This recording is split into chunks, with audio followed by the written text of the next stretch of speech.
I turn Airtable's new SDK into an AI thumbnail studio. Your data already lives in Airtable, so why pay another app to make thumbnails? Overlay preview text, compare, pick winners, and export straight to Canva. Faster iterations, lower cost, same workflow. All vibe coded with Claude. Let me show you the build. Airtable announced the extension a month ago, but I had no time to play around with it.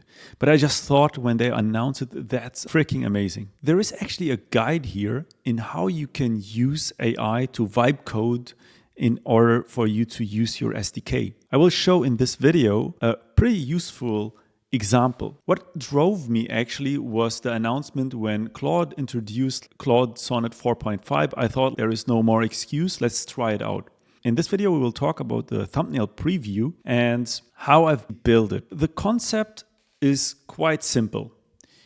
I just wanted to have a YouTube kind of interface where I'm showcasing like 9 different thumbnails. I wanted to render thumbnails through AI, but also the ability to add some preview to it, like text preview, and some comparison options. This whole workflow is not done yet, but the idea is simple. We have some YouTube channels, and on most of those YouTube channels, we are using transcripts. In this use case for our new channel, we wanted also to use this workflow. Later on, once we record a video, we take the transcript, it will summarize it, and then it generates like 9 different prompts. From there on, we then push, if we like, them to Canva for further development. Now, the flow in terms of like how the images are being analyzed is actually quite simple. So in our Airtable, we have to check, is there an asset we want to send? So is this an image-to-image process or a text-to-image process? We then generate 9 unique prompts, and based on that, we are sending the images to file.ai. Let's first understand what is there and why we even built this one. There are already a couple of AI thumbnail generators. I think this here is kind of like pretty popular amongst content creators, and it is quite convenient. But under the hood, they are basically all operating the same. Of course, they are using existing like AI models out there, and they just tweak it and fine-tune it the way they want. Most of them are using something like File AI. As you can see, they have here a quite extensive amount of different models, which you can use from image to generating image to video. They have every generation model available. Let's create a new interface and call it Thumbnail Test 2. To demonstrate how simple it is. Once you have built it, you can connect this one here, but you have to select the right database. You connect that. It will probably show you an error here because you have to map the YouTube title. Let's see if it's working already, because I have mapped 5 fields. Here we go. It's working. Perfect. This was completely vibe coded, so I just gave some basic instruction, and what I would always do is give it a simple sketch so that it can map out what you want here. And that's what I've done basically. So I just gave it like this screenshot and told what I need, and without any problems, it was creating what I wanted. Now, of course, like the more details you're adding, the more complicated it gets. Now, let's come back to why we are using File and not those ready-to-use services. First of all, the integration. Most of our content lives already inside of Airtable, so it would just make a lot of sense if it's just there. If we have all our thumbnails and are operating on multiple YouTube shows, it just makes it so much more convenient. Not only that, but also it saves a lot of money, of course, because you do not have to pay software provider. You just go basically to the source, and there you don't have to pay any monthly fees. But again, like it's really the customization and the flexibility which makes it handy. Now in this example, I'm showing something really simple here. The idea is we build one flow and reuse it for multiple shows. The SDK makes it incredibly simple to reuse your existing build and deploy it into your existing flows. This is the simplified flow. And if you are interested, we could of course do it also on n@n and share it also for free. I have built this one here on Windmill. Now, on Windmill, it's looking a little bit more complex, but I'm trying to break it down and explain why such a flow makes a lot of sense using Windmill. So first of all, we just have to build the flow once, and every component can be replaced with all the prompts for specific channels or any specific requirements. So as we can see here, we have scripts that lives inside this flow, but then we have scripts that are living somewhere else and we just reuse them. One benefit from Windmill is you can use existing flows inside your flows. Now, this here, even though it looks a little bit more complex, is actually a really simple flow. That's why I have drawn this simplified graph here, because all it's doing is exactly that. So we have an input where we receive, like as an example here, like all those different fields, but we stored prompts basically in those paths. I will explain that in a bit. I'm not like overly complicating things here. I don't want to go through everything in specific because I want to talk more about the thumbnail itself, but this is also important to understand the benefits. When we open the flow, we can open and close it. And inside we have a real flow. We just implement this into our main flow. This was completely written by Claude code, and all I needed to explain was basically like, hey, I have those existing flows already.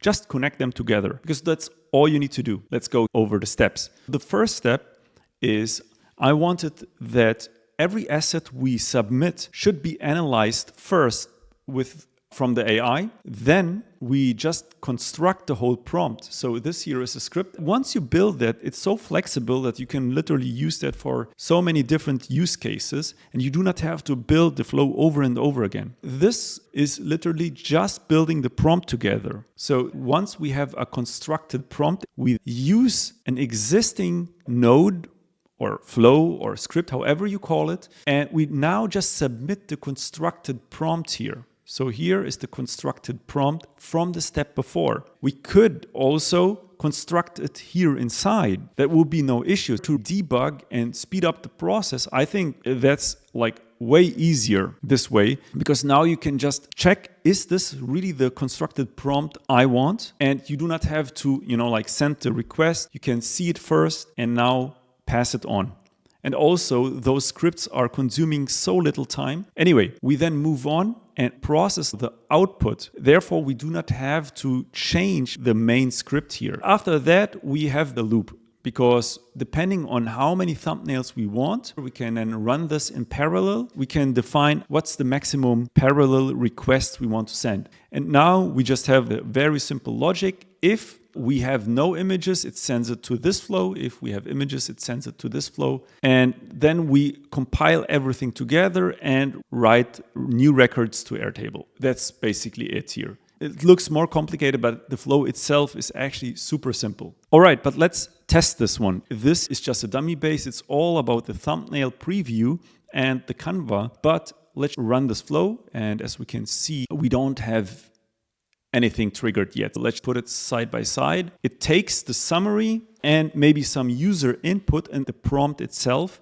and we can customize it. All right, now let's create a thumbnail. I just selected one image. Of course, I can add more images. I have no idea what to write. Let's keep it simple because we have 9 variations anyway. This whole purpose here is just to demonstrate the thumbnail SDK. And let's just view it from the big view here. So it's been already running and the image analysis is done. Now it's generating the prompt. It took quite a long time, and now it's sending 9 requests at the same time to file. And once all those requests are done, it's getting all those requests here. Let's wait for that to complete. It should be done anytime soon here. All right. Not really spectacular, but fine enough for now. So again, we have here the base image. What's the most exciting part? And that's like this here. Now again, like those thumbnails here are the basic start. We then have to improve the prompt. But the great thing is I can add like overlays. I can add like thumb, and here I can change the text colors and basically generate the preview. So I can now move like the position, and it's like applying to all the images at the same time. So I get like a sense what I want to do here. Here we go. And of course, like I have much more options here, can change the text color, but let's just say that's fine. Now I can have a basic overview here and iterate. So either I can generate like based on this image, a new image. We could of course like also let it AI do. So just tell the AI then what we want to improve. But I've wrote the prompt in a way that it's never should include any text images. And if I have logos, it should include the logos in a specific way. Here we can also add safety zones. For example, if we are using a smaller view on the side view, we can see basically how it would look. Let's go back to the grid view, take this out. Every time I'm changing something, look at here the views and the days. So every time I'm changing to something, new values are added. So it's randomized here in a way. This here should be all automated. Once we have the video recorded and we have the transcript, we can just paste it in and it's rendering in the background. We do not have to think about that anymore. Now I have different options and I can play around with text. I can see what would be the direction I would like. That's nice, but of course that's not yet usable. The next thing is we can double check what thumbnail do we really need or want. So let's just say this one and maybe this one. And now I would like to have a comparison to see it maybe even closer here. And let's say I'm happy with those. I have all the basics. And the great thing, it's like truly integrated to Airtable. And that's amazing because unlike another app where I have to download the image, I have to upload it, I have to connect it to all the things here, it's already connected. So I can just go here into this one and now I have the details. I have the details of this image. I have the prompt basically, like how it was included. I can change the title here. This was just a dummy title, but I can play around with different titles. Now I have here another title. Why? Because I'm really working with those single records. And everything is connected to my episodes table. So for me, this is just really amazing because that's how you can use the SDK. It's just unbelievable. That will open up so many possibilities. And of course, we can go to each episode here and, like test out how would it look like here. Maybe, I don't know, completely different. This one here is also really nice. Let's say I like this image and take this one here, those three. And now I can just send it to Canva. But before I'm doing it, let's just open the Canva script. What's basically doing is just also using Windmill here. Again, that scripts like that are way simpler to do inside of Windmill than if we would use like make.com or init. Why? Because we can really implement the logic we like. For example, this one is really simple, but all it's doing is like here, we send the script to Canva.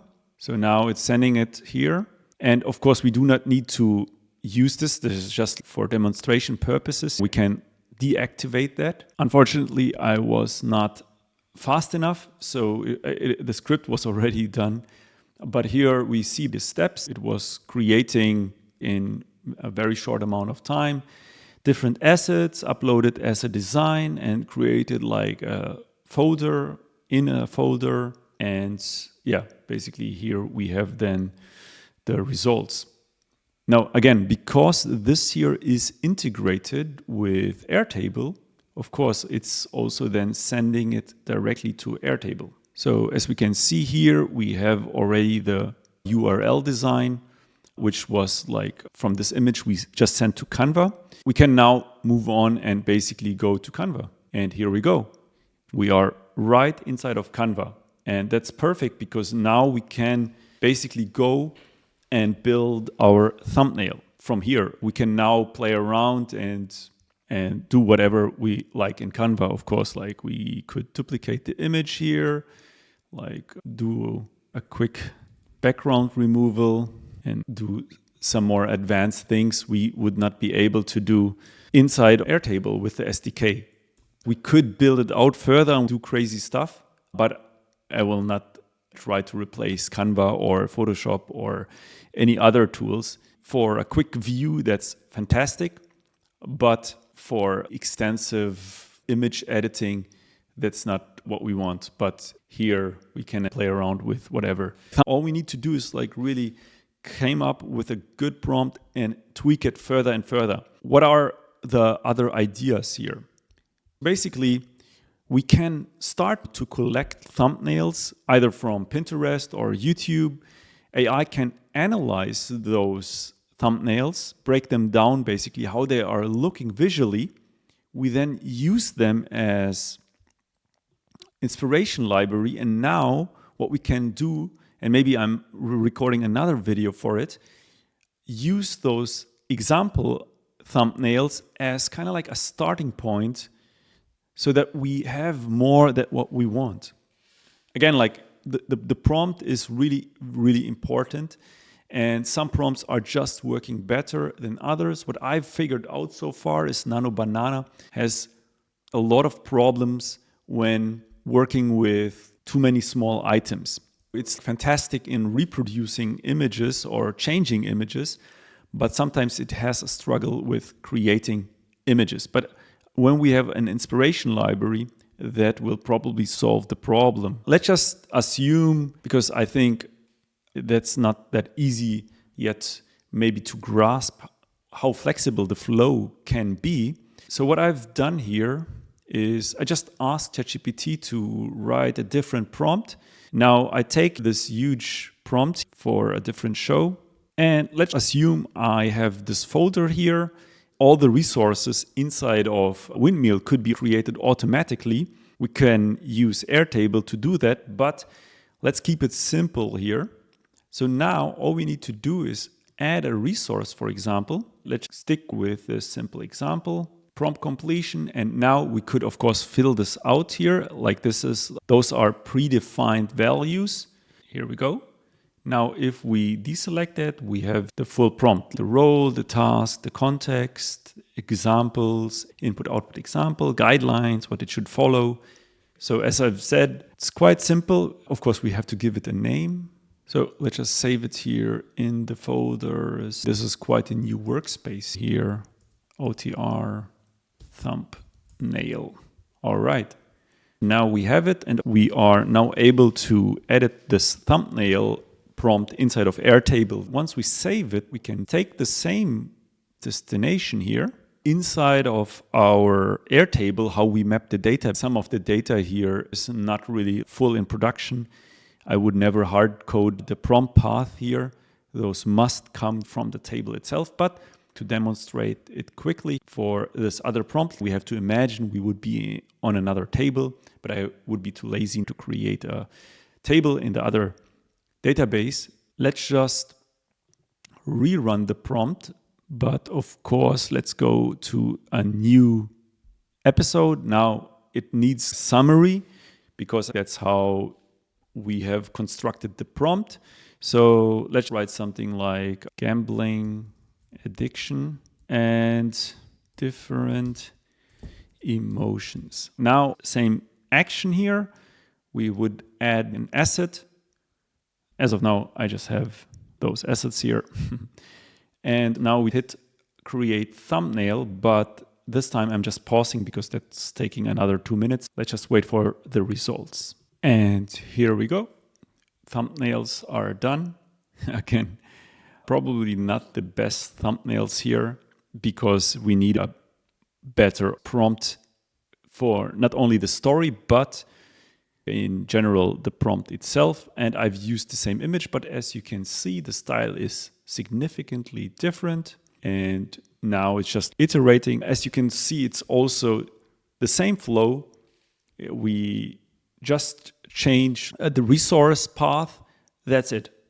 And now we can use that for all the other shows. And that's the advantage. Now everyone can iterate however they like. Again, not really specific with the prompt. I just asked GPT to write a different kind of prompt. I hope you understand the possibilities here, what you can do with this SDK. For me, it's a fantastic addition. We are using Airtable already as one of our main source tools. Like, it's our favorite tool actually to have everything in one place. But with this SDK feature, it's becoming even better. And yes, there are many tools like Lovable, Replit, where you can build your custom tools for internal purposes. I believe the Airtable SDK is making Airtable more powerful because we do not need to build now a connection. The data is connected already. So we can just take it and basically share the SDKs with different teams, different departments. We do it once, and it's simpler than sharing like an interface view because, for example, an interface view is something you cannot share that easy. You have to duplicate the base, but there is no way you can share an interface view. But it's absolutely simple on how you can share the SDK custom view. And that's just fantastic. I will definitely work further on this and keep you updated. If someone is interested, just comment. Maybe we are giving this, that was nothing complicated, but definitely helpful. And we will definitely build further SDK tools inside Airtable. Thank you. See you.